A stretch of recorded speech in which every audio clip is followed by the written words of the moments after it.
prick out my tomatoes. So I've got a tomato money maker which have been growing in a seed tray. Now I don't think they're brilliant. Some of them have gone a little bit perhaps longer than I'd prefer them to be. You can see them there. I've got loads compared to probably the space I've got in my garden, but there we go. I'm going to prick them out. I've already got my 9cm pots of potting on compost here, and I'm going to just pop those up into this. So I'm going to show you how to pot on tomatoes. Create a suitable hole. Now the important thing with pricking out of any plant is hold by the leaves only, preferably the seed leaves. So the seed leaves, you're telling the difference here. They're the first leaves that appear, and they're almost always different than the actual leaves that will then start to grow. So if this is the second pair of leaves, the first pair of true leaves, and you can see it already looks like a tomato leaf. It's starting to be, you can just about see the tiny hairs on that. So I'm going to touch it by the seed leaves. Another thing that's useful, don't water the compost before you transplant. That means that when you take the seedling out, that the soil that's in the tray of compost will separate easily and it'll go into the hole a bit more easily. All I'm going to do is take hold, and you just want to sort of prise it out, and it's a gentle sort of teasing action of soil off and pulling it up. So there we have it there. It's got a root system on that. So I'm just going to plop that in the hole and help it in. Now tomato plants root from the stems, or can do, so I want to plant this quite low down so that it's a strong plant, firm around, and there we go, first tomato seedling. Pop a label on him. Just going to take the one out of the tray and put that in my tray.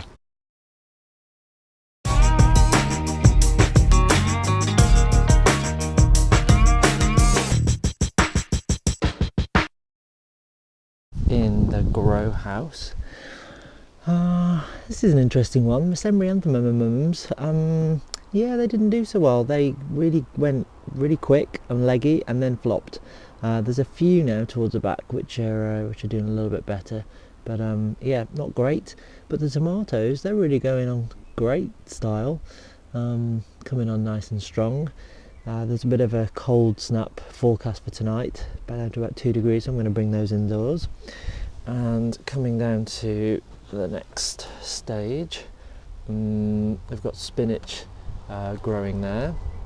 Now all the little things coming up. The peas that I planted, they're about 2 or 3 weeks ago. They're coming on great, and some rocket just about popping up. At the back, some alpine strawberry, St John's wort, not doing anything. But the cosmos are doing great. Courgettes yet to sprout. Sweet peas, they need planting out really, although a couple of them got bashed when the grow house took a tumble. More peas, they're the first lot that possibly got a bit smashed with the grow house disaster, but the rockets coming on great. First few marigolds are just about popping up. I'm not sure if you can really see them there. And lettuce, dazzle lettuce, coming on quite well. And the begonias that I planted up a couple of weeks ago, doing okay. Spring onions, now these are interesting. If anybody's got any success with spring onions in the past, it'd be great to hear what I can expect from the germination. This is the second batch I've had of which none has germinated yet, so a little bit puzzling. Not sure if it's the seed perhaps. Some parsley there at the front, and more begonias which are potted up. This fella's doing great stuff. This is a Clematis, looking really great. Some wonderful big buds there that probably a couple of weeks from opening. It's got a really sunny spot which it loves. And radishes, these are doing really well, really pleased with these. But take a look, a little bit of a hole in that one there, and if you look around here, some evidence of some having been a little bit munched. So I'm keeping an eye on the slugs and snails, which clearly are liking radishes. And check out the potatoes. The very first buds there are coming up on the potatoes, and another one in here. They're looking great. Again, it's going to get a bit cold tonight, but not a frost. The other potatoes, still no buds on these, but these are the second early and later varieties. Now, I haven't planted these this year, but these are my bamboo canes, and check this out. This big sort of purpley sprout coming out, so that's great. This got fed a couple of weeks ago, so hopefully that's doing well. Nothing in the raised beds yet. Sage and rosemary doing well. This is really coming on. This is a two things in here. There's a black peppermint. The smell on that is absolutely beautiful. And there's a sage here, a blackcurrant sage, Salvia microphylla. That's probably getting a bit swamped by this mint, so I need to pull that one out and put that somewhere else. Tulips putting on a great show here, and sort of fellow was out earlier on, but it closed up now, I think, because the weather's gone a little bit cooler. It's a wonderful anemone coming here, beautiful. And the salad bed, lots of different things. There's an oregano here that's really romping away. That needs using and putting into a bit of check. Now there's flowers just appearing on this Mizuna plant here. That's probably past. It survived the winter, which I didn't think it would do. It's not looking too great now. Some other salad leaves.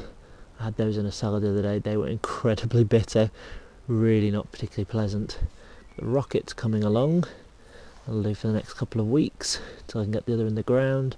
And the lamb's lettuce looks like it's starting to bolt a little bit. And over here, rhubarb is coming on nicely. Got some really big fat stems in there, which is great.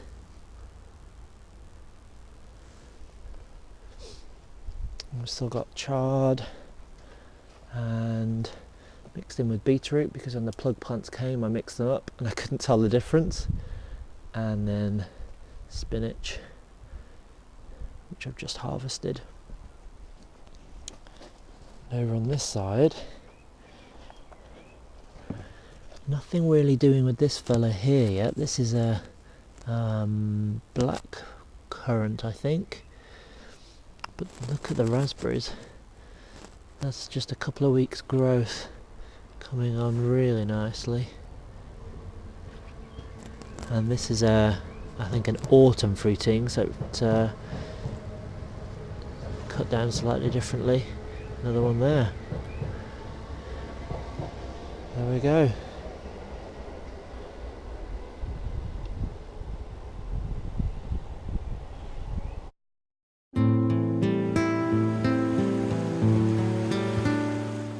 This week from the garden I thinned out these to give me these for a salad. I used this wonderful new lemon thyme and sage to go with the chicken. Yum yum. And there's still lots of this and this for salads and sandwiches. And I harvested all of this to go with this, and some of this to make this wonderful spinach lasagna, which I had on the deck eating outside the first time this year. That's it for me this week. Thanks for watching. I'll see you next time.